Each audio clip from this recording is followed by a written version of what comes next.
You're listening to BQN. Assimilate the audio.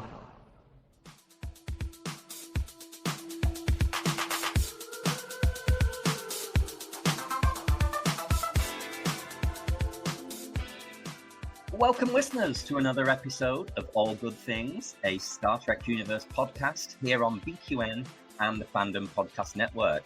I'm your host, Kelvin, and with me today it's Kristin.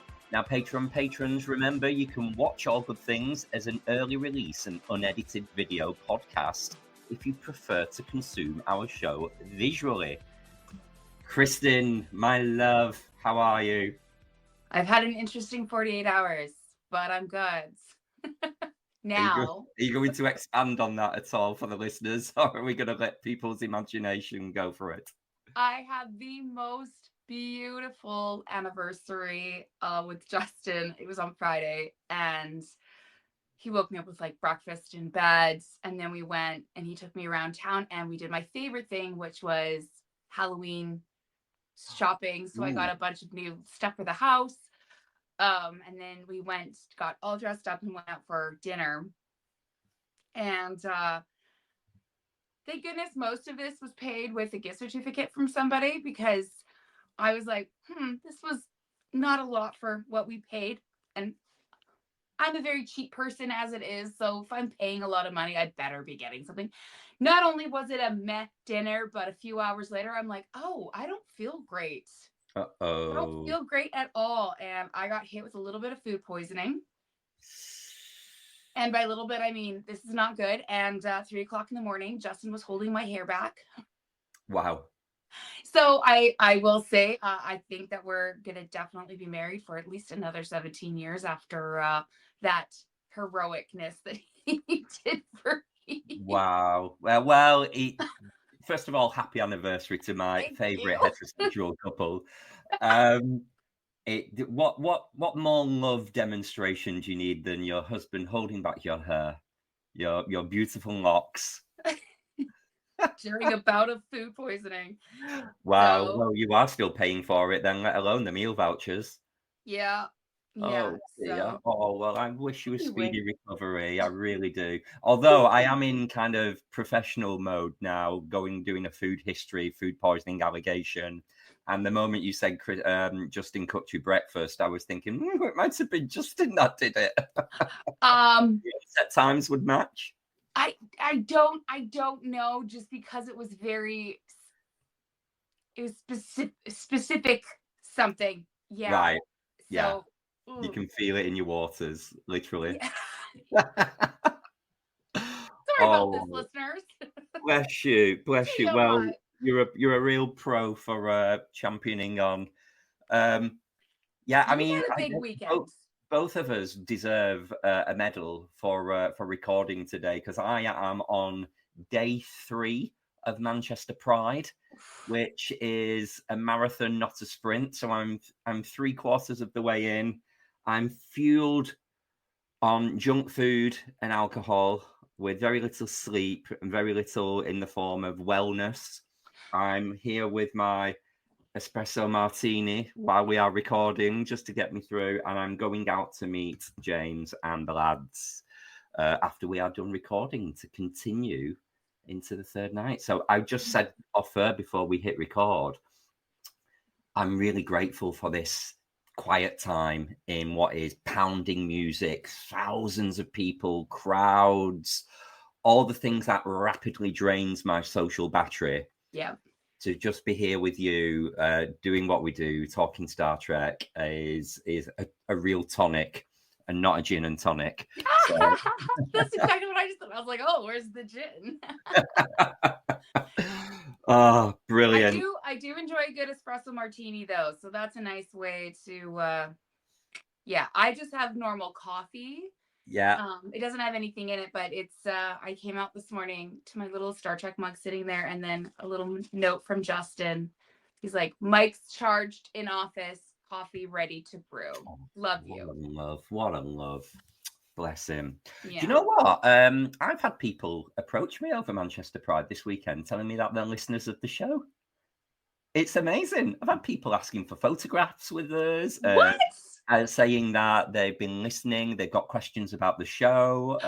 Some I can say honor, some I'll say offer. But yeah, it was great. Special shout out to the lovely Phil Hobson Adams from Manchester, who it turns out he's been listening for the last 100 episodes. He started at episode 100, and here we are now at pushing 200. So Phil, he knows all of us very well. It's just really weird for people who just come up to you and just say that they enjoy what we do. So it's special. So thank you everyone who did that. That's awesome. That is so cool. Also as well, it was quite random that it happened very sparsely in Star Trek Las Vegas, where I expected to have more people want to talk about the show than randomly at a Pride event here in the UK. So it just goes to show we're everywhere. And it's always, that saying is always true. It happens when you least expect it, and where you least expect it is where things come out. So that's awesome. Yeah, we've been like sneaking little deltas into most of our outfits that we've been going around. And even last night I was in a nightclub with lots of topless men, and the amount of people walking past me with deltas tattooed on the chest, it's like, wow. Since when? I know. So I believe there's a confession. You've not made good on your Strange New Worlds binge, have you? No, I didn't. My work counterpart was off this week, and so work really kicked my booty. And so when I got home in the evenings, it was very much like, I cannot, anything that's on in the background needs to just be filler. I don't have the headspace to actually sit and invest in TV right now. So no, I didn't, and I'm very sorry. And then I was I'll do apologies. It on Saturday. We have nothing to do on Saturday. And no, I was just unconscious all day yesterday. So. Oh dear. Well, in that case, I will keep the review of episode 7. What is Starfleet? Incredibly light. Are you happy if I reveal what the theme was of the episode? Kind of like the format. What? Oh God! Give her. I'm the one slacking.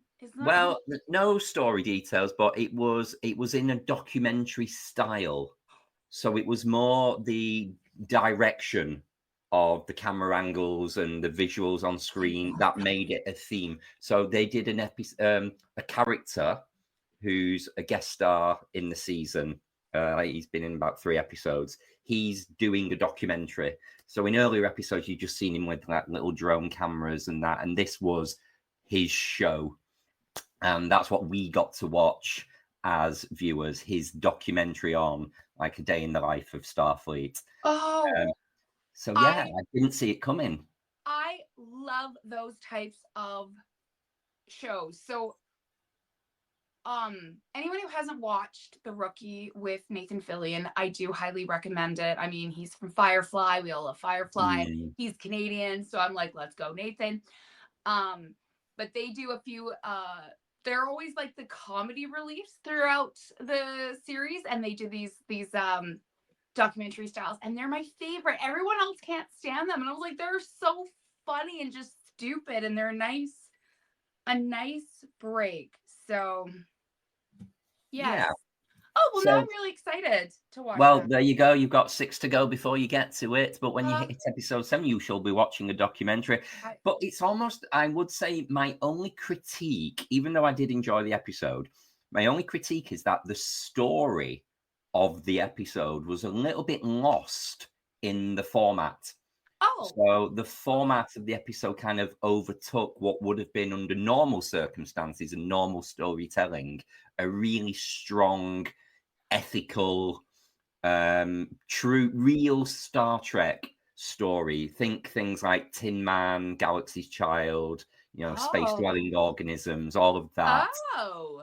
It's really good quality Star Trek. But I would say maybe a little gimmicky because of the documentary style. But if that's your preferred format, they're throwing some really big swings this year with the themes, and they're not landing for everyone. But that's the diversity in Star Trek. Some people would love it. Some people will say, I preferred one of the other ones. Yeah. I've just been continuing my mindless binge of Grey's Anatomy, having it on in the background. And like I said last week, you know, I'm always just blown away by how many people from Trek show up. And this week it was Saul Rubinek, who, for those of you who don't know, is Kivas Fajo. I can never say his name correctly, from The Most Toys. Yeah. And he shows up as the most lovely human being.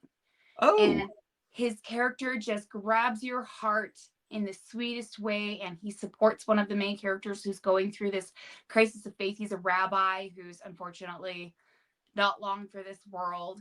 And he just, his acting and how he deals with his coming death just makes me cry every time. And I'm like, what a great actor, because in the Star Trek where I know him, you hate him. That's exactly what I was just going to say. It's wine, isn't it? Yeah, and then he shows up in this, and I'm like, oh, you're so lovely. Just, I want you to be my uncle kind of guy. And so when I saw him, I'm like, I can't handle this. I can't. But shout out to Saul for your amazing range, because dang, sir, you can make us love you and hate you.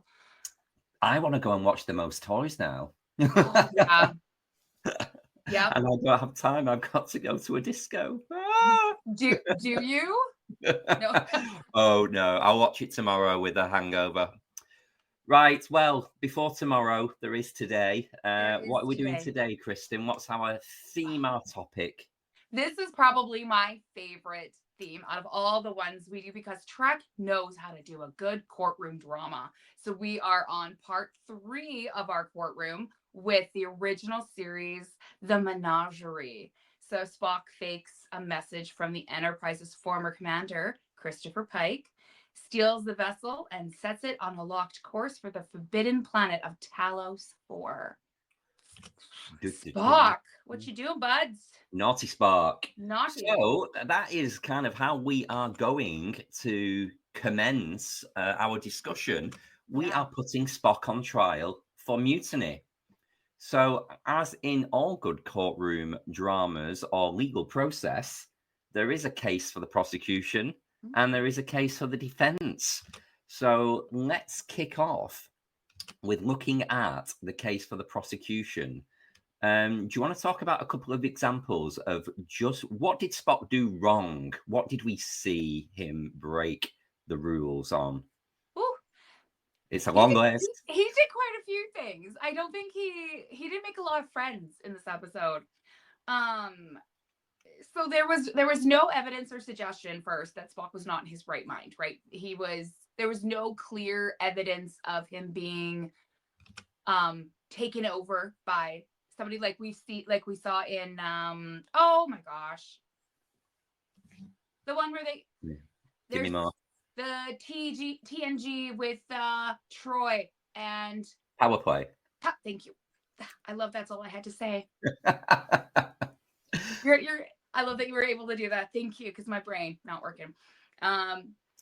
So under any influences, so he chose these actions. So there's the mens rea and actus rea of brilliant law. So that's tough. He faked the recall message to the starbase. He faked Kirk's voice. Data's done this with Picard too. Oh, it's tough. Yes, he did. Data's dead. Yeah, he attacked a crewman. So that would be a standalone charge of assault that he would have to be, oof. He abducted Pike. So let's pause on this one. I want to talk about this a little more. Now, we've got the 1 beep for yes, 2 beeps for no. Yeah. And repeatedly at the start of this episode, Pike was beeping twice. No, he did not want this to happen. And Spock was said, I've got no choice. I'm going to do it.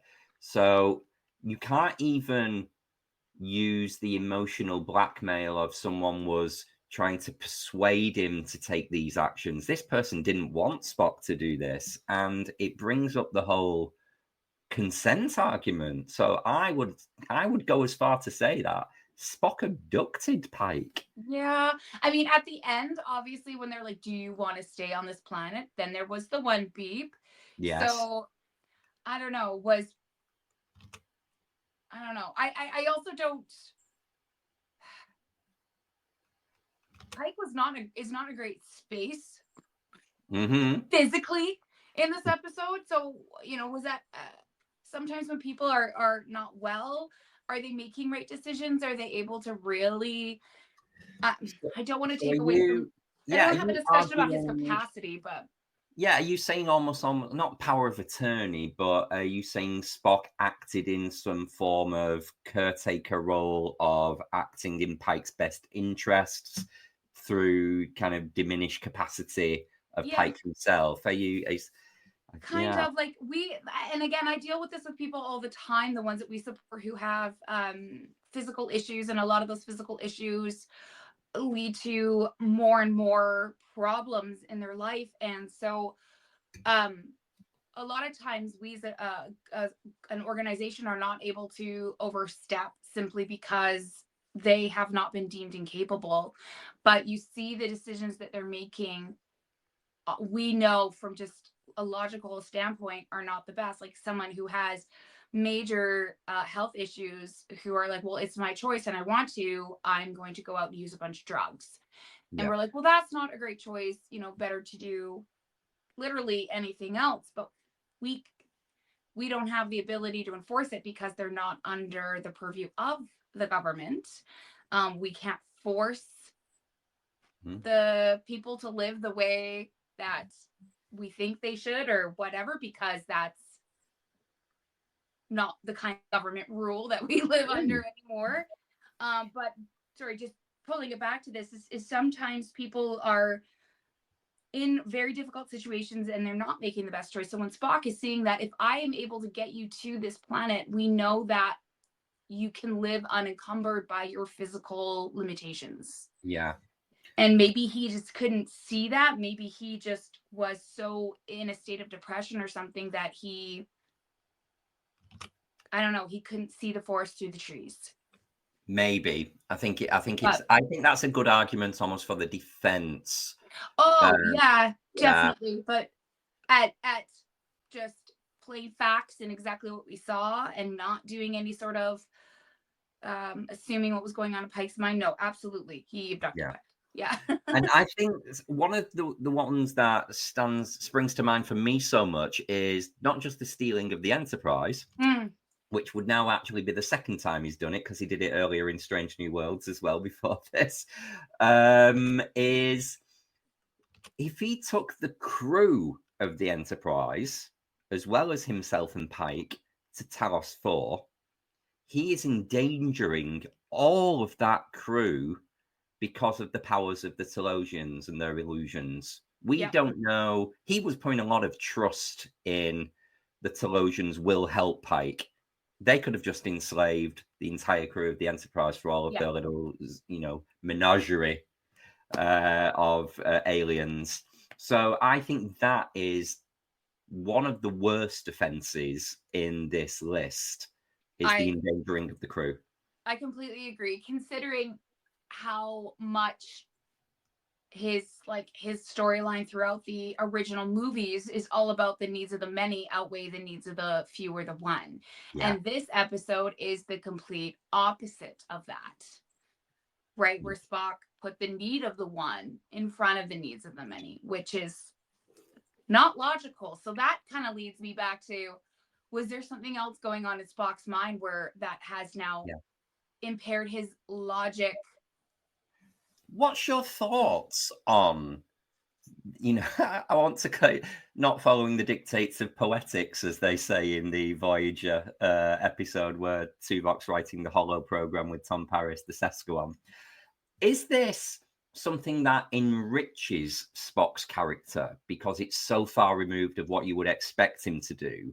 Or do you think it's a flaw almost in the writing, that he's taking such an emotional view and action of loyalty that you probably wouldn't think he would be capable of? Is it a good thing, or was it a character mistake?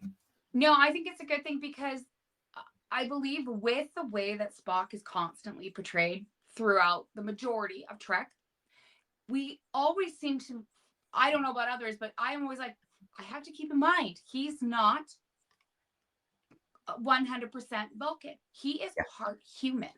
And I think that the storylines that bring out these flaws or these, you know, unique spins on what we would normally expect from him are just ways of reminding us that we are all multifaceted creatures. We have so many layers to who we are. We are not a, you know, homogenous, here's where you are as a whole, one consistent thing. We ebb and flow with everything. And I think seeing Spock in this unique setting and making these choices we wouldn't normally expect make him more relatable, because we can see he's got these imperfections. He's got these bouts of unpredictability that normal Spock doesn't always have. Yeah.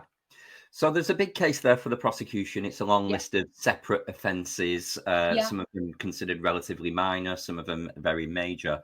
And doesn't he actually plead guilty? Indeed. He offers a guilty plea. Yeah. Indeed.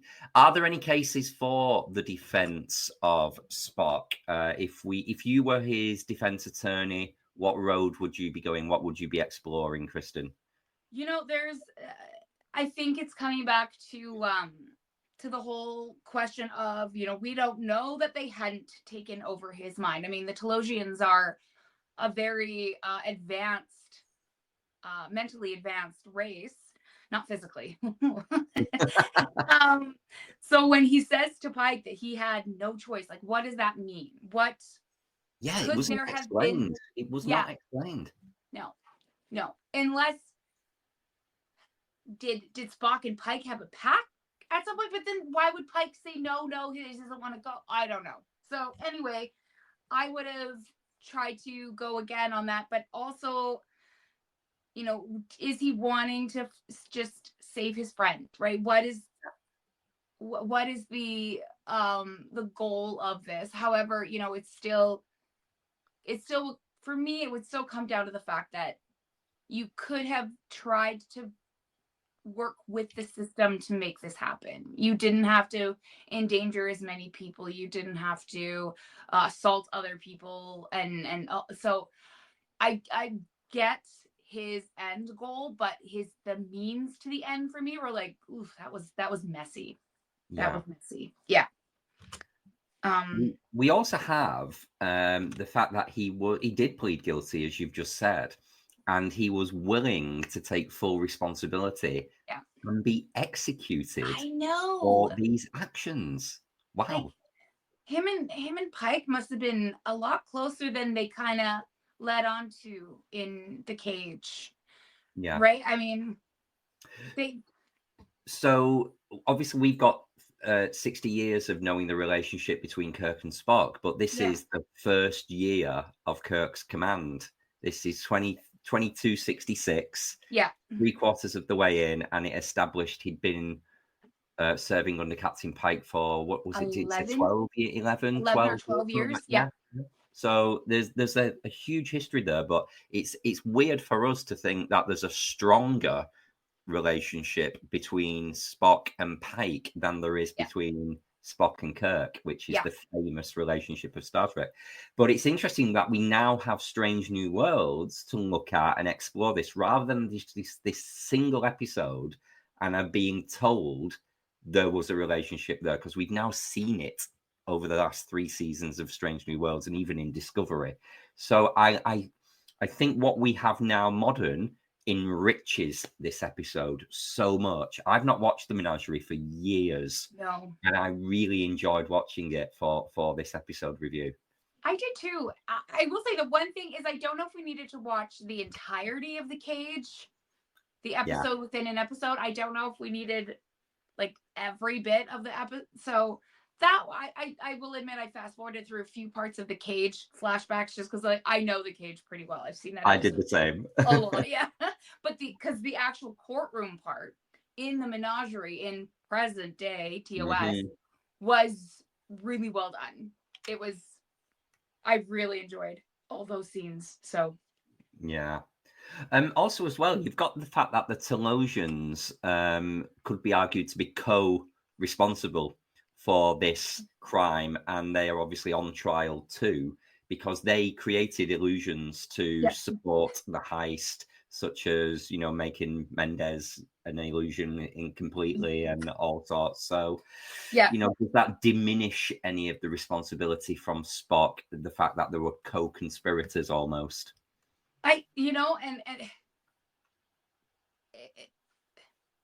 Is it too soon to kind of like look at what the actual twist was at the end of the Menagerie? Is that the whole trial was a ruse? It was there just to distract and keep Kirk busy while everything else was going on. So, you know, a lot of time, I think that would be a big part of the defense is, I mean, they literally can do whatever they want. We don't. So was Spock just a pawn in this whole thing and completely masterminded by the Telosians? So, yeah. So there's a lot there. And I would say, let us pause and reflect on that and come back to a final verdict in our final thoughts of, do we find Spock guilty or not guilty individually? So let's move on to some other themes of the episode. As I've just said, you know what I'm like with continuity. I just love the fact we've now had 3 seasons of Strange New Worlds to get to know characters like Pike, Una, and even now Paul Wesley's Spock, listen to me, Kirk, because it makes it interesting watching Menagerie / Cage, or even just the original series themselves, to see how is the character development working and the contrast between like Jeffrey Hunter and Anson Mount and Majel Barrett and Rebecca Romaine. So I just wanted to explore some of those differences of, let's start with Pike. How did you find Pike was depicted in, well, the Cage, really? Let's say what it is. He's very different to the Pike we know in Strange New Worlds. So what did you think of Jeffrey Hunter's Captain Pike? I've always found Jeffrey Hunter to be an interesting actor, and you know, they actually sum it up really well on one scene on Family Guy where Stewie's talking about the actor Jeffrey Hunter starring in, was it the 10 Commandments? And he's like, so apparently he's good enough to put his life on the line for your sins, but he's not good enough to have sex with green women.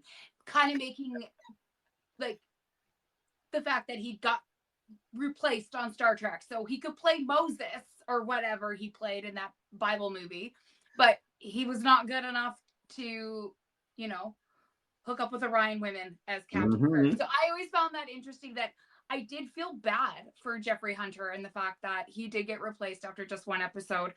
But for me, there was something very similar between Jeffrey Hunter's Pike and Anson Mount's. And really? What do you find similar? What is it? I almost feel like it's the actors themselves that kind of remind me of each other. I don't know if it's physically. I almost feel like they could be related in a way. Like Anson Mount was perfectly cast if they were trying to really emulate Jeffrey Hunter's Pike as opposed to the Pike from the new movies. Yeah. And in this episode, in the flashback to the Cage, Pike is talking about how he just wants to be back. He wants, you know, all the things that he could do outside of Starfleet, and all he wants to do is be in a house just surrounded by acres of land and go out on his horses. And how does Strange New World start? Exactly that. With Pike in his, you know, so I enjoyed those little things where I was like, oh, they're doing that Strange New World. So maybe somebody actually watched this episode quite intently when they were getting ready to write this Pike's role. I found the way they depicted, and by the way, on the strength of 1 episode, to get this level of insight to a character, I think that was great writing and acting. This kind of fed up, withdrawn captain who just wants to go off on his horses. He's had enough of the responsibility. He's sick Wants of a good ordering picnic. people to death. It's very Chris Pine in Star Trek Beyond, that kind of another day, another dollar, opens up the wardrobe and it's just a load of Starfleet uniforms. And I don't know how much I've got left to give. Yeah. I think that was a great simile as well for the characters. I did find, though, that at the beginning of Strange New Worlds, like the first couple episodes, Pike very much gave off that vibe that he was over this. He did not want to, but if it wasn't for the fact that, again, you're going to help me out, when his lady friend goes missing or whatever. Or, Captain Battelle. Yes, thank you. And he's literally going back to try and help her. If it wasn't for that, would he have gone back? So had he already checked out like Jeffrey Hunter's Pike kind of was? Interesting to see that that's a character trait, though, that at times when Pike is under his most amounts of professional pressure, that he wants to retreat to the solitude of his log cabin and just shut the world out. I'd probably do stuff like that myself, if I'm being honest. That's how I handle stress. I go into my little safe place. And you know what? I don't know a lot of people that don't. And I actually had a conversation with a coworker this week. This is going to be a real quick rabbit trail, and then I'll pull it back. Is, looking at humans and as biological animals and creatures, were we ever meant to live with the amount of stimuli that we receive all day, every day, the amount of pressure that we have, the whole, if you don't work your butt off, you may not be able to do your most basic human needs like eat and sleep in a shelter. So the world that we're in is that we've created, I don't believe is something that our physical selves have evolved to the point to be able to properly deal with. And we're seeing that with increased cases of mental health and suicide and violence, because people don't know where to channel all of this stress that they're. So when our immediate thing is, like I always say, when I'm super stressed, I just want to move to a shack in a swamp and just befriend all the little swamp creatures and be some like crazy hermit witch and just be like. It's always I always find with people, it's their first thing to say, I just need to get away from it all. So but we created it all. And I just think that the world that we've created is just not congruent with what we as animals need. And we take more on. We're our own worst enemies with things like social media in times when we're not supposed to be taking in stimuli.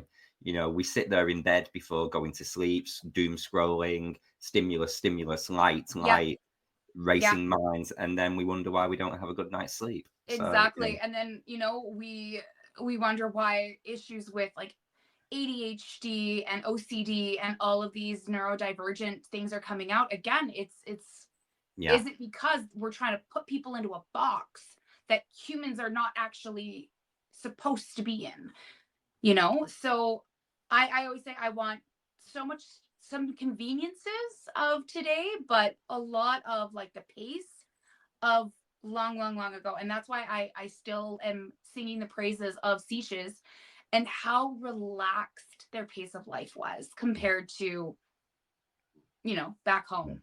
Which is great unless you're dying for them to bring over the bill in a restaurant, and then you're like, come on. Get with it, though. Like, we'll get there. You're fine. Okay. Let's move on to Una. So, I mean, Una by name that we're giving her now that we know and love, but she did not have the name Una at this time. It was just number one. What did you think, not only of this episode, but in all the years that the Cage has been present in your mind, of how that character was done by Gene Roddenberry and the writing team? Did you always want more Una? Did you find the character fascinating? What did you want to know? I think I've actually spoken about my absolute love for Una, number one, as portrayed by both Majal and Rebecca, where you know, she was one of the first dark-haired, strong female characters I ever saw on TV as a kid when my dad would put on The Cage. And I was always upset that she was only ever in one episode and then they wrote her out because I guess people weren't ready for a woman to be second in command.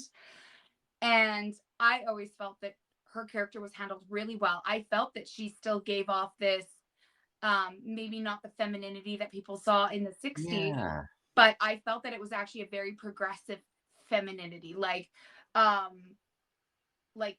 Simone de Beauvoir would have been very pleased with how she was featured and how she was portrayed in the Cage episode. I love that because I really respect that view from a woman's perspective, first of all, because it's a lot more authentic than my view. But I always see, certainly back then, and even as you know, as late as the 80s, I guess, the women's equality in the workplace is shocking. But this kind of perception of women checking their femininity and acting more masculine almost in order to get ahead or be seen as an equal to a man, and they not misrepresent themselves, because people represent themselves however they want, and that's their choice. But I always feel bad when a woman can't be womanly. And I love this. This is really a tangent, but the evolution of Janeway's character in Voyager, like season 1 Janeway is a completely different character to season 7 Janeway. And Kate got the character to where she needed to be really quickly. Yeah. But she tells stories of during filming, like the amount of suits stood on the bridge watching, and they put so much pressure on her that she couldn't relax into the character, and she played the character really masculinely. And I'm just wondering if that's affected Majel's performance. Was it a deliberate choice? Was it an expectation of the time? What could Una have depicted? Could she have been any different? Or is that just what was written on the page? Who knows? I do find it interesting, though, when we talk about check the femininity at the door. And I think that depends on how one defines femininity. Yeah. And so for me to attach binary terms to actions and to goals as either being masculine or feminine, female or feminine or masculine and all that, I don't know. I think that they're just traits of human actions and humans. And we've just labeled them to, again, put them into a box so we can absorb and take that in. But I mean, if we look at how Janeway and Una, so they check their femininity at the door and they're these strong, intense, assuming these masculine roles. But then if we look at the animal kingdom, let's say lionesses are the ones who go and do the hunting. Their femininity within that pride is they are badasses who hunt and who provide for their families, while the men, their masculine actions are lying at home in the den.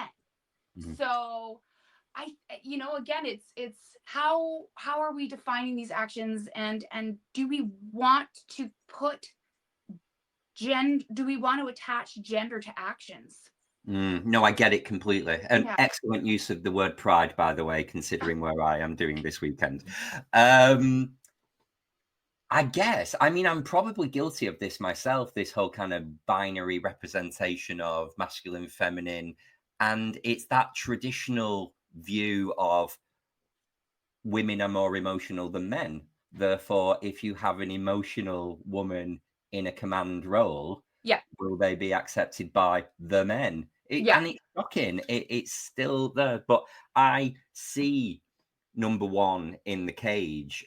I always looked back thinking, what was she even human? Obviously, we knew nothing of the Illyrians back then, but was she supposed to be human? I always saw her as a little robotic and almost more traditional Vulcan than the Vulcan that Spock himself portrayed in the cage. That's what stuck with me. That's the one thing that always that I always need to sort of like get my head wrapped around again is Nimoy in the cage had not fully, you know, formulated what Spock's sort of thing was going to be moving forward. So yeah, he was, and also I'm really glad that they changed up his eyebrows for the main series, because those bushy out of control things in the cage, I was like, this is not the 80s. It was a Let's glow up. calm them down. Spock is weird in the cage. It is so odd looking at, and quite shouty as well. Yeah, and I'm also really glad that they got away from the velour uniforms. Those things would have been hot. Like that would have been those would have been uncomfortable to wear, I think. But anyway, coming back, as a woman in a you know, in sort of a business world, I do have guys who are older than me who are kind of report to me and whatnot. So sometimes in certain situations, I do find myself assuming different roles and becoming, you know, I naturally am a very emotional person. I am naturally very caring and empathetic, but when I'm dealing with certain guys at work, I know that I cannot do that. And I do have to assume a very hard personality. And so some people will be like, oh, you know, she's being masculine. I just see it as I'm channeling the part of my personality that I need to do to get my job done. Isn't that just emotional maturity though, knowing that, and James uses this example as his workplace all the time, that you can't have the same management style or approach with different individuals. You know what makes certain people tick. So he says when he's dealing with the poets at work, they're like, you know, the chimpanzees at the zoo. But then when he's dealing with the creative writers, they're like the lions. And you know, they're in different enclosures, and you give them different food. And you know, he says you can't treat everyone the same because you don't get the same results out. Whereas I am incredibly process based, of, you know, like a factory. If you put the same ingredients in, you get the same food product out at the end. Same recipe, goods in, goods out, consistency. Treat everyone the same. We all play by the same rule book. And that doesn't work. It certainly doesn't work with creatives. I would be a nightmare if I had to manage creative people. Fortunately, I manage a lot of enforcement officers, so they think like me too, because there's the right way and the wrong way of doing things. But yeah, that's the maturity of it, that you treat people in different ways in order to get the results you need. Also, speaking, you know, kind of along that same line, maybe this episode, because again, we didn't get a lot of Una after this. The only Una we got for decades was that one episode. And so was she, you know, did she just seem a little bit robotic because of the situation that she was in? Their captain had been taken prisoner, so she is now technically in command, in charge. So was she now accessing, okay, in emergency situations, these are the policies and procedures that Star Trek has, or Starfleet has in place, that must be followed.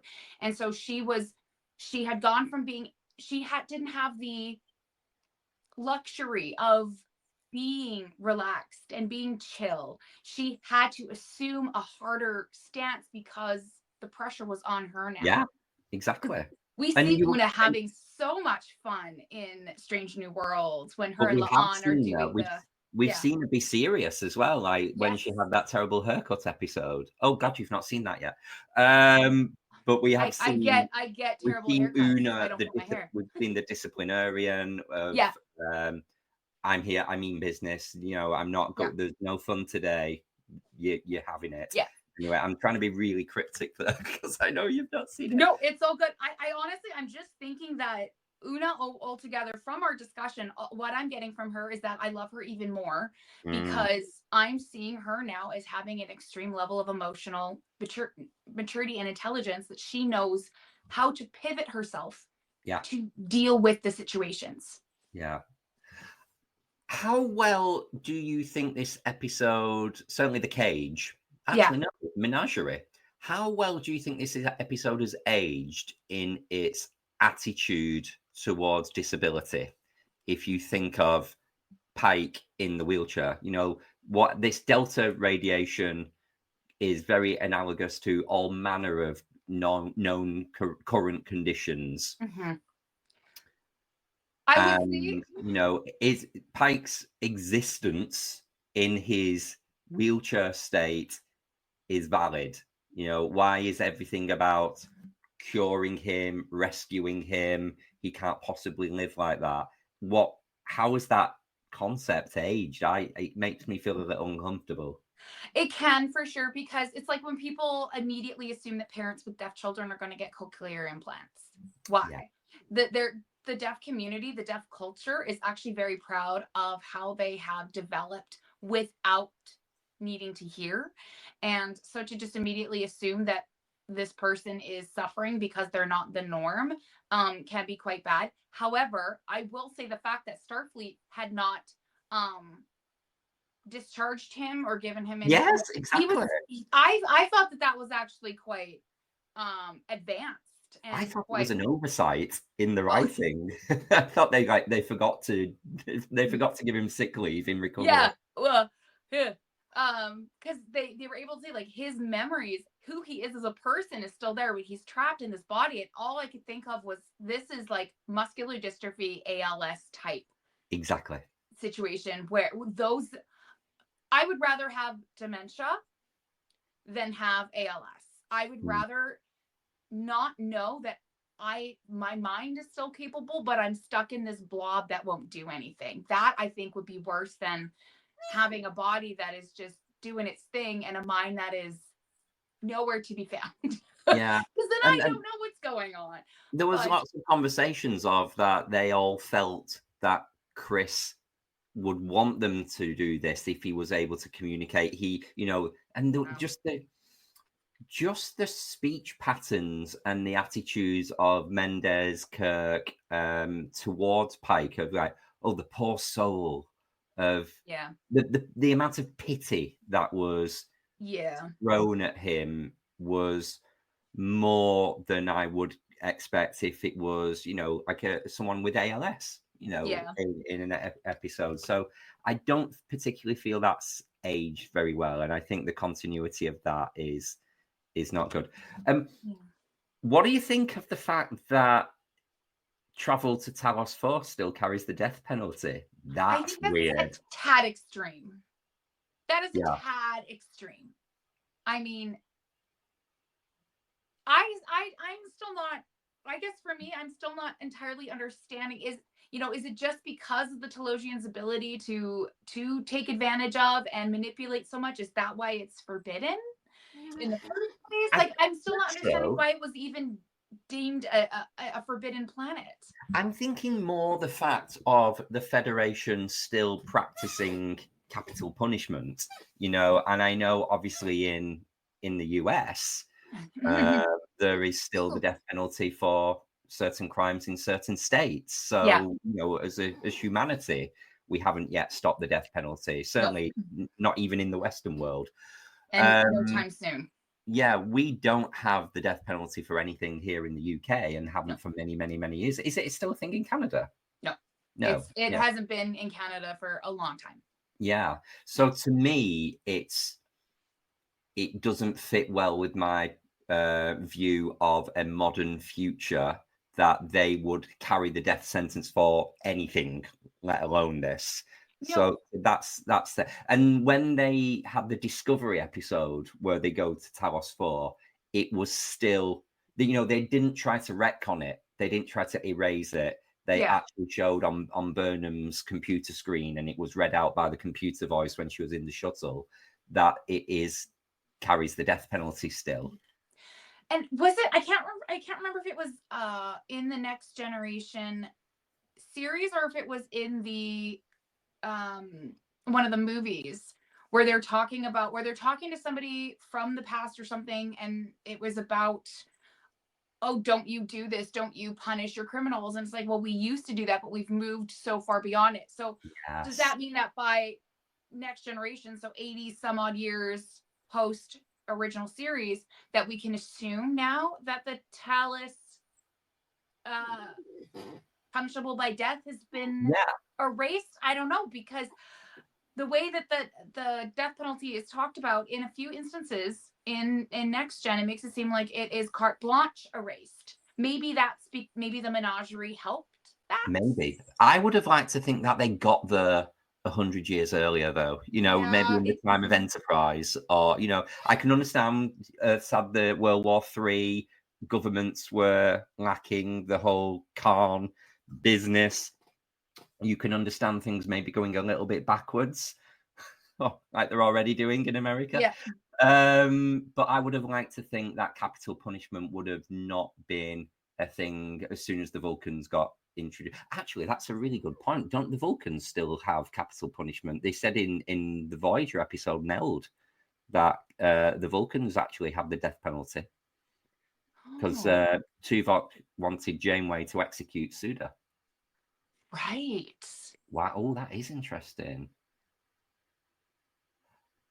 So, if travel to Talos 4 is deemed so dangerous that anyone who breaks this rule is going to have the death penalty, surely that would have been the case for loads of other planets. Going seeing lovely Armus on Vega 2. That's exactly what I was thinking of. Like, I know at the end of it, they put warning buoys Anywhere with a warning buoy. But warning, you might get killed. But Starfleet, if you're stupid enough to go do that, Starfleet's not going to kill you. They're going to be like, oh, bless, have fun getting sucked into the oil spill. So I don't know. It just seems a little bit of an overreaction to, So I don't like that. I don't like the death penalty carte blanche. And here's why, listeners, because I know some people are like, well, some people can't be rehabilitated, blah, blah, blah. And maybe they can't. But from a purely resource allocation perspective, it's actually less expensive to keep somebody just permanently in jail for the rest of their life than it is for them to be on death row, because they are given X number of appeals. And the amount of resource that it takes to do each appeal to the death penalty is more than just letting them live in prison. And too, lately with so much new technology coming out and DNA and being able to rerun all these cases, there have been people who have now been posthumously found innocent. And that's the completely distasteful thing about all of it. Even if just one person is found to have been killed unlawfully or new evidence was presented, then there's no going back from that. There really isn't. And I also don't believe that the US, again, I don't want to rip on the US, but I guess we're just our little Commonwealth crew today. My issue is they also don't look at mental capacity very well. So they actually have executed people who would be considered, like in my province, they'd be considered eligible for the services of my agency for developmental disabilities. So what's going on where we're now executing people who are not mentally all there? It's just Naughty Starfleet. This policy must go. We're not having it. Stick them on Rurapenthe instead. Much better. Right. One last piece of continuity is, if you think of the timeline here, you've got the Cage. Yeah. I can't think what the year is, but it's like 2250 something early. Then you've got Discovery, 2257. Yeah. And now in Strange New Worlds, we're in 2261. So, and then in the Menagerie, 2266. So the time that Spock takes the Enterprise and Pike back to Talos, that we're led to believe is the second trip there, is actually the third. Yeah. Because he's been there in the interim with Burnham. Yeah. So this whole thing of, how do we know that the Talosians, you can communicate with them and they are willing to use their abilities to heal, if that's the right word. You could argue that Spock's got previous because they sorted him out with his mental issues that he had in Discovery. Mm-hmm. So if they helped him, he's got a lot of faith that if he takes Pike, they'll do the same for him. But also as well, there might be other instances that they go to Talos for before we get to 2266 that we just don't know yet because those episodes haven't happened. Nope. So there could be missing pieces of this puzzle. But I do appreciate the fact that how it was written in Discovery kind of lends to Spock having that faith and the trust in the Telosians, because he's seen it help them. Maybe now they can help my friends. So to write that episode how many decades after the original one, I appreciate how creative they were with, we still need to find consistency and like a congruent perspective between these two. So, because if it had been disastrous, then the menagerie wouldn't make sense, because Spock wouldn't have that same perspective towards them. But you know what this kind of reminds me of is the Voyager episode where the doctor falls in love with the Vidian life doctor. science, Dinara. And she's in so much physical pain, but her brain is still there. And so they make the holograph version of her. And that's what this kind of reminds me of is, you know, physically is your body giving out? Let us make you a hologram of yourself that you can go and live your life. And interesting, Dinara didn't want to go back to that existence. She tried to kill the physical body and had to be persuaded by the doctor that I will still be in love with you, whether you're a hologram or whether you're in your actual body. So that acceptance of one's own self. Wow, we've got a lot of content today, so let's move along to some assimilations and regenerations quickly. Is there anything in particular of the menagerie, or indeed the episode in an episode of The Cage, that you want to assimilate? What did you like? I liked the beginning when Spock just starts doing all his stuff, and you're like, what is happening? Like, what is actually happening? You are left in quite a bit of suspense at the beginning of the episode, not knowing what he's doing, why he's doing this, and he's acting very unlike himself. And so I really enjoyed being surprised and being kind of caught off guard with how they started the episode. They pulled you right in, because sometimes with some of the original episodes, I find it takes a minute to get into the storyline and to really start to pick up what they're putting down, but not with this one. You're immediately pulled in and immediately interested in the story. I really liked the Doctor character, Dr. Boyce. And I mean, if they don't bring him into Strange New Worlds, even for like a one-off guest episode, I think they've really missed a trick, because clearly The Cage is before Strange New Worlds, so he's no longer Chief Medical Officer because Mbenga is, so he's been and gone. But he is Pike's very good friend. They did serve together. There's no suggestion that he's dearly departed, so they could bring him in. And I'm pretty sure I saw something on social media last year with a lot of people saying there's a striking visual similarity between that actor and Jeffrey Combs, and they could have Jeffrey Combs come in and play Dr. Boyce. That'd be great. That would make me so happy. That would make me so happy. Yeah, actually, just looking up, John Hoyt was Dr. Boyce, and he lived all the way until 1991 and died at the age of 85. Bless him. He had a long, long life. Yeah. Let's go over to regenerations, if that's all right. I don't know if you have any. I think actually you've helped me make sense as we've been chatting of something that I didn't understand, therefore put it on a regenerations list. I was confused as to the whole, what was the point of Commodore Mendez being an illusion? Because all throughout Commodore Mendez's narrative, he was trying to stop proceedings as much as Kirk was. He was like, Spock's guilty. Let's get Pike back to the starbase. Let's stop the Enterprise going. So Why would the Telosians create an illusion that is an obstacle to what they actually want? But you've sorted it by saying that it was to distract Kirk. Yeah, it was to make sure that they were dealing with that as much and not seeing the other stuff that was going on. So, Right. yeah. So maybe it's not a regeneration, then maybe that's just me not getting it. So thank you. Is there anything you want to regenerate about the episode? I think the only thing that I want to regenerate is this could have been done in one episode. It didn't need to be shorter because we didn't need that much of the cage revisited. Yeah. I did love the fact that they're like, wait, nothing is ever recorded in this high quality before. What's going on? And they're like, oh, it's from the Telosians. They recorded everything. You know, it's but like, also we do record everything in that level of detail in the modern age with CCTV everywhere. We do. We could have explained that away with technology. Yeah.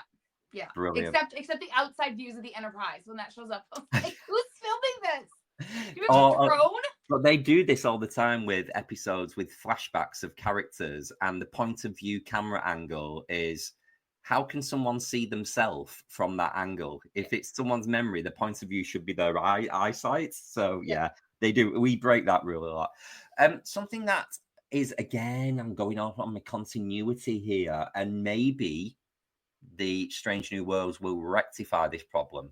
But the character of Pike and this connection with Vina has been established, that he returns to be with Vina and they live happily ever after. And in Discovery, Vina reaches out to him and they have the conversation, and it implies there's still that love and that deep connection there. So what's the deal with Captain Patel here? If the Telosians were going to tempt Pike back, they could have used an illusion of Captain Patel, because I'm guessing, might be spoilery, I don't know. I don't think things are going to end well for Captain Patel in Strange New Worlds. I don't know that for a fact. It's just certain things. So if Pike is so in love with Marie, and you will see that relationship deepen and develop in the episodes that you've got to watch, would that not been a stronger pull to say, here's Marie in her prime, healthy, good to go. You can not only save yourself, but you can be reunited with your love. So I think the Vina versus Marie love triangle, if it is it's not a love triangle, they don't know about each other, but it's undermined a little bit. It cheapens the relationship between Pike and Patel. Okay. Here's okay. Yeah. Okay. What if Captain Patel is Vina? What? So what if the Telosians have taken Vina, or is that her name? Yeah, Vina. Vina, okay. And because they can do whatever they want with illusions. And that's actually just a projection of Vina. And then at the it's revealed at the end of the series that it's actually the same person, and he can go and live with the same person. More. Wow. That would be a nice tidy bow. That's a little off in left field, though. Do you know what, though? I mean, and I'm not suggesting that Pike got to the age that he got to and Vina was his first love. Clearly, she wasn't, because he's had all sorts of dalliances with lovely ladies. I mean, look at it. But a projection of your first love to anyone is still quite powerful. Now, I know you're with your first love. Yes. So you have a slightly different perspective on this. But yeah, that concept of your first time, your first relationship, your first love, however many years or however many relationships since, it's a very true theory, I think. Yeah. Maybe there's a case of that at play. Who knows? Because now that I'm looking at them, I'm like, if you made Captain Patel with a short blonde hairdo, she could kind of resemble Vina. Yeah. Well, Pike could have a type. Yeah. But anyway, I don't know. Maybe there's something to help resolve that. But yeah, the whole idea of, but also, is the menagerie going to come true, or are they, because Pike now has knowledge of his future? Is there something that's going to change completely in this timeline? Definitely butterfly effects are coming. We've already seen evidence of it in the tomorrow and tomorrow and tomorrow. So God knows what they're going to do with the original continuity. I say with bated breath. Hit us up with some trivia, Kristin. Let's get on with it. Yes. So Robert H. Justman convinced Roddenberry to write a 2-part episode utilizing the first pilot because they thought, because they ran out of scripts in the middle of the first season and had to shut down production. Otherwise, Roddenberry called it the quote-unquote envelope and wrote the episode in 3 or 4 days. Robert Butler claimed it was Roddenberry's entrepreneurial talent which managed to find a way using the failed pilot as a money-saving device for the show. Failed pilot? I don't know if I would call it a failed pilot. Well, it wasn't picked up. It wasn't picked up. But eventually, Star Trek was picked up. Yeah, I don't know the ins and outs of the production of we will give it to you if you make certain changes. Yeah. Namely, recast your hero and make that guy not as devil-like. and get rid of the women. Oh yeah, get rid of the woman. And shorten all the skirts. But the one thing though is that happens a lot though. I know a few favorite shows. I think it's even The Big Bang Theory. The original pilot had completely different cast members, if I remember correctly. So it's still, I don't know. Yeah, it didn't get picked up, but I don't know if it's. Failed is a strong term, isn't it? Yeah, and I think history is being a lot kinder to the cage than maybe they thought it was going to be. The cage unlocked. The cage unlocked. There we go. Okay, what else have we got here? So the original envelope script was entitled From the First Day to the Last, and it was written by John D.F. Black. However, Roddenberry was very unsatisfied with it, and he rewrote it completely and finally taking sole writing credit. This really insulted Black, and he filed a case with the Writers Guild, grievance over the payment and the screen credit, but his claims were denied. Now, from what I understand, that's classic Roddenberry. The more... a lot. Unfortunately, I mean, again, you got to give it to Roddenberry. He gave us a gift. He gave us all a gift, but I mean, I don't know that he was not a jackass.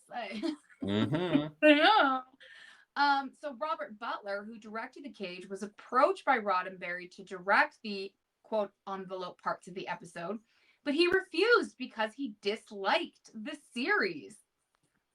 After Mark Daniels was assigned to direct the new footage, it was decided that he and Butler would share credit for the 2 episodes.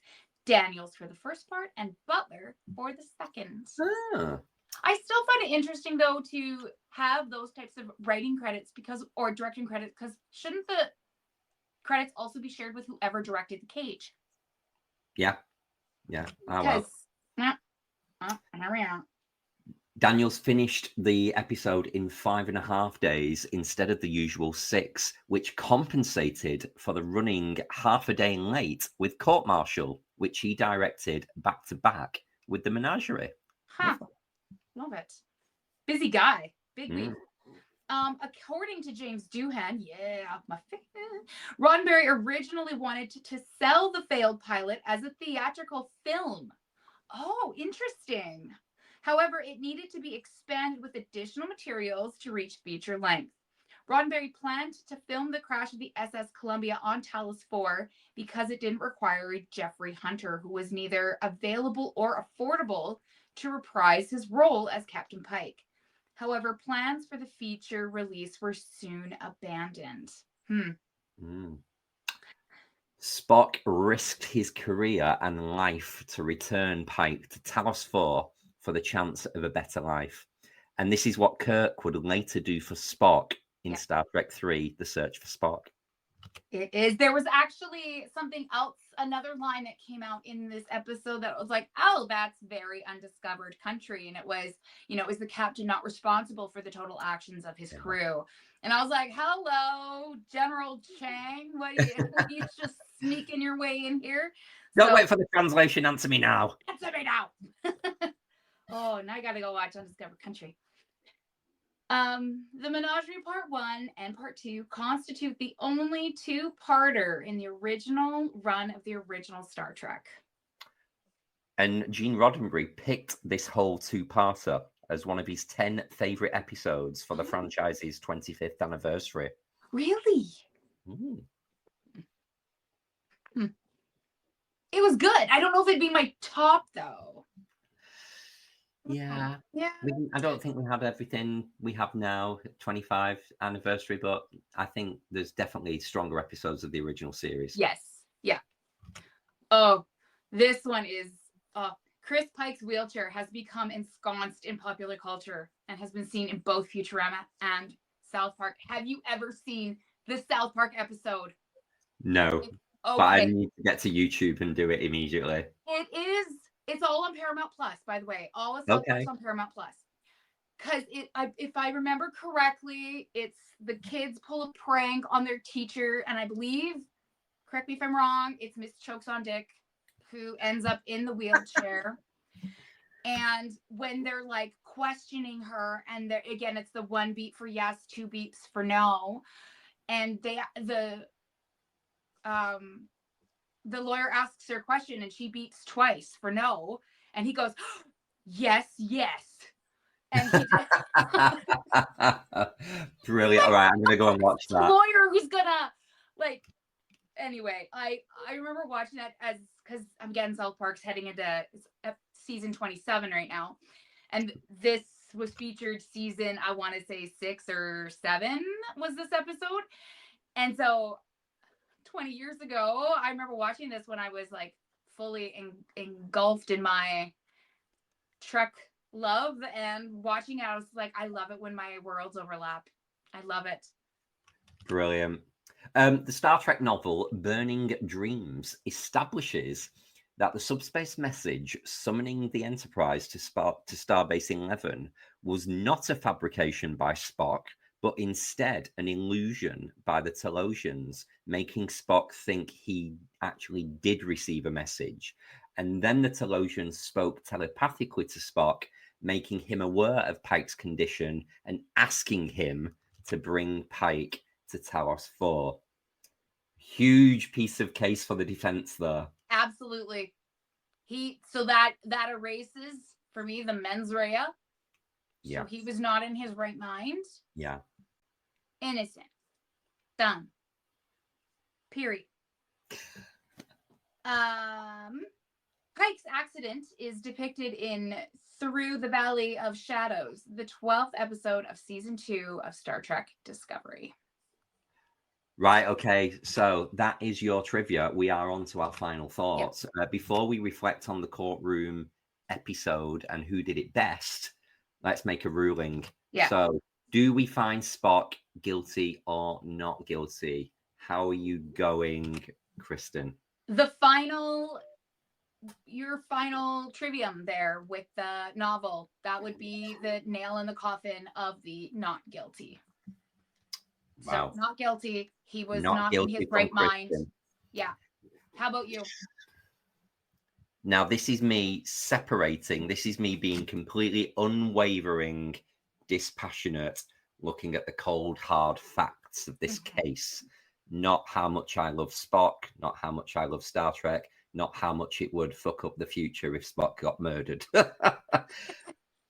I'm afraid he's guilty. He did all of those things that broke the rules and broke the law. He pleaded guilty, which might have resulted in a lesser sentence. So that's my headcanon that I'm throwing at this. The fact he pleaded guilty means he might have escaped execution. Stick him in Tom Paris's New Zealand prison for a little bit. But I'm sorry, Mr. Spock, you're going down, love. But he didn't necessarily have control. So we will have to agree to disagree on this Oh. matter. What do the listeners think? Are you with Kristin? Are you with me? Is Spock guilty? If you're giving this episode a watch or a listen, head over to our usual forums and put a message out there. But on some more pressing business, who did it better? So previously covered in our new Courtroom series, we've only had Strange New Worlds, Ad Astra per Aspera, and TNG's The Drumhead. Only two of the finest episodes of Star Trek. This is like Sophie's Choice. Yeah, isn't it? Because on the one hand, the classic, the modern miracle, or the one that has your heart from the 90s. Yeah, versus one that is like Ad Astra per Aspera is newer. It's only been out for a few years, 2 years, Exactly. 1 year, something. But the case in there for supporting essentially people of refugee status, people who are being persecuted in a modern time when we should know better than to persecute people. That one has a very strong influence, and I think it's very socially important. However, that's not saying the Drumhead isn't socially important, because that's talking about people who skirt and gloss over and use the justice system to fill their own needs and always look for something more than anyway, God, I think I'll have to go with the Drumhead, just because I think it's been in my life for so long. Yeah, and it that's resonates. but I'm talking like 0.5 more than Ad Astra. So I'm not saying it's loads more, but it is. And then the Menagerie is in a close third right now. And I think the one thing that I wish I just didn't have to fast forward through so much of the Cage.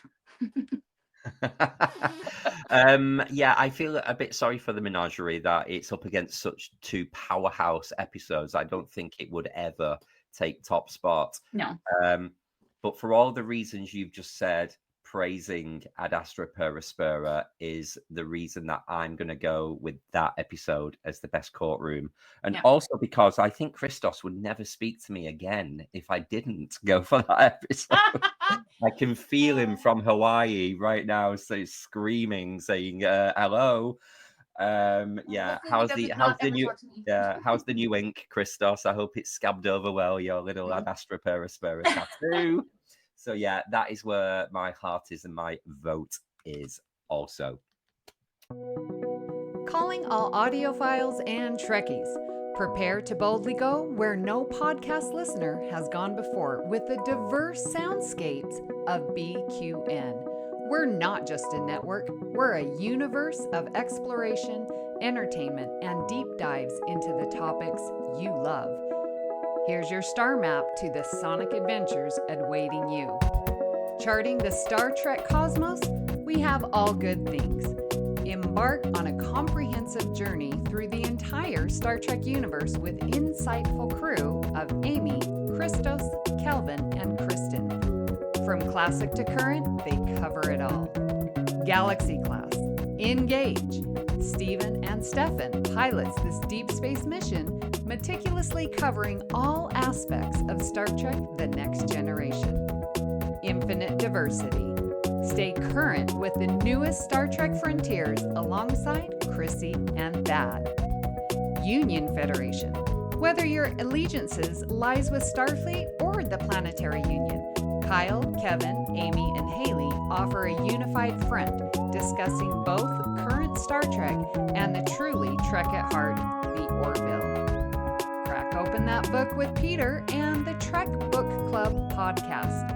Delve into the rich tapestry of Star Trek's beta canon. What's the T-Bab? Christos spills the latest Trek news and fandom insights with an essential LGBTQIA+ perspective, complete with engaging guest interviews. Our visual voyages that you can find on YouTube as well as a podcast are Treksperts Quiz. Think you're a Starfleet Academy graduate? Test your knowledge with Davey and MC's challenging Star Trek quiz show. And the View Screen. tune in live on Sundays for your dose of Trek-inspired talk show. Kelvin and Amy host new 8-week seasons each spring and fall. Beyond the final frontier, we have Bargain Bin Gamer. Davey and Mitch, your self-proclaimed gamer guides, lead you to digital treasures, unearthing and reviewing the most affordable video game gems. Cinema Z. Grab your metaphorical popcorn for Mark and Matt's cinematic deep dives, unearthing overlooked films that demand your attention. History with the Szilagys. In order to never repeat it, tune in as Chrissy and Jason deliver bite-sized snippets of historical events from around the globe. And Transformational Journeys. Lex Rosa explores what it means to embrace authenticity in the face of societal expectations. To unlock deeper levels of engagement, try our patron perks. The Hive Mind is where you can join our random script readings, live reaction shows, and roundtable discussions. And check out our back catalog of It's Green, a verdant cornucopia of topics offering diverse and engaging conversations, and Amy's Math Moments. Discover the subtle and not so subtle mathematical wonders woven into the fabric of Star Trek. You can stay connected to our ever-expanding galaxy of content by following at BQN Podcasts on Instagram, Bluesky, YouTube, and Discord. We appreciate you choosing BQN to fill your auditory needs. Thank you for listening. Assimilate the audio. So, Kristin, here we are in episode 199. I think the next one's a little bit special. What's happening? It is the All Good Things 200 special celebration episode. I don't know what we're doing yet, but I know whatever it is, all four of us are going to be present and it's going to be amazing. So final details to be decided. But yeah, our next episode is episode 200. What? I love it though. Big thank you to everyone who's been with the show from the beginning, because certainly we haven't. So we are, we're still the new kids on the block, me and Kristin. So yeah, for anyone who's joined us midway, or to those who are the OGs who've been there with Amy since show one, we are going to celebrate all good things in our next episode. But before that, we would love to hear what you thought of today's episode. And there are many ways you can do this. You can join our Facebook group, the BQN Collective. You can join our Discord server, or you can follow the network on Bluesky and Instagram at BQN Podcasts. You can continue discussion there. You will find the links and the invite code in the show notes. So, Kristin, where can people find you when you are not running away with your loved former colleagues to take them to a better life? You can find me on Instagram at kstrats and or on Reddit at user GaraksFanClub. Also, the shock I had when I opened Instagram on Thursday morning to see that the promo was just my face. I was like, what is this? I had to, because you weren't in any of the Vegas pictures. So I thought, right, Kristin's going on the cover. Womp womp. But anyway, that was hilarious. So, that I was tagged in that. So if you can't find me, I'm just click on that, come in and see all the pictures of my cats. And Kelvin, where can people find you when apparently you're putting Spock to death or in jail? Ugh. I'm going to be cancelled in the Star Trek community. I killed Spock. Well, you can find me shaking my booty on a podium in Manchester Pride over this weekend, which will long be in the past by the time this episode drops on Thursday.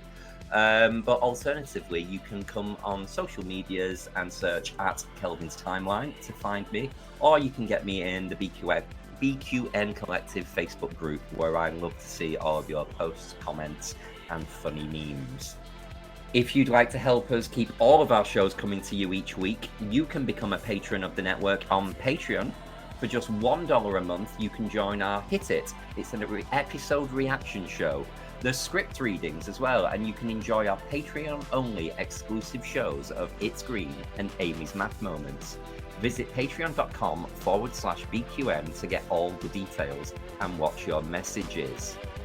If becoming a patron isn't your thing, you can still support the show by sharing our posts on social media, talking about it with your friends, or hitting the subscribe button on Apple Podcasts or wherever you get your podcasts, and leaving us a star rating and written review. That helps others to find the show. At this time, we would like to thank our very own associate producer, the beautiful JJ Seastrom, and special thanks to Graham Kelly for our opening and closing music each and every week. I am not going to thank myself for the artwork because I will. self-serving. And we want to thank Kelvin for our weekly artwork, which is stunning, and you have just thrived in this new role. Thank you both. Thank you for listening. We hope you'll join us as we search out All good things.